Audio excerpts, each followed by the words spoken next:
these rankings of the most expensive streets in London, Victoria Road's sort of come top of that. Yes. What is it about this street that might, appeal to people if it was in that sort of price range? Well, they're very attractive family houses. They have gardens. You're very close to the park.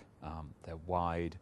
They can be sort of 4,000 to 5,000 feet if extended. They're good-sized, chunky family houses with high ceilings, well arranged, and they're wide and relatively, in some cases, low built, just 4 to 5 stories. Well, the location is very good. It's a quiet street. It's a dead end, and you're very close to the park here, and obviously within sort of 500 metres of Kensington High Street, close to Kensington Palace Gardens. It's as good as it gets, really, from that point of view, and it's quiet as well, and the architecture is attractive. And how does it compare to Chester Square, which topped last year's list? Well, it is different. It is more family orientated. The houses in Chester Square are taller. They are white stucco. They're listed. You're in Belgravia there. It's it's a garden square, so you're looking out over gardens. But these are slightly wider houses and lower built, and a little bit more family orientated. Chester Square has a reputation for being a little bit more international, whereas this is very much a British European enclave just here.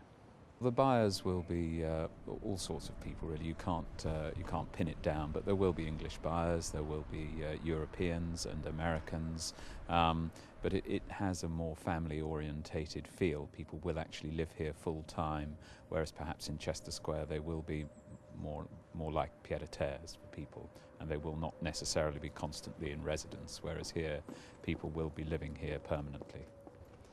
In terms of these sort of rankings, what are they usually based on? Well, I think in this instance they are actually based on the land registry, and I think the land registry is obviously a very reliable source of information. However, what you have is an averaging process within their methodology. So if there have only been 2 sales, for example, and they've both been of very high value, they will push the averaging process higher. Whereas I believe that Chester Square has slipped, but that is generally down to the fact that I think there have been the sale of 2 flats and no sales of large houses. So it is an averaging process, and I don't think it's necessarily an accurate reflection of what is happening in the market and what is the most expensive street in London, because I think if you ask most agents what the most expensive street in London is, they would say that it would be Kensington Palace Gardens, where you have huge mansions which can be 10, 20, 30,000 square feet, whereas these houses are obviously sort of 4,000 to 6,000 feet. So as an agent, how would you sort of value a street or a house, or what sort of things do you take into account? Well, one obviously has to take into account its location first of all, and the quality of the street.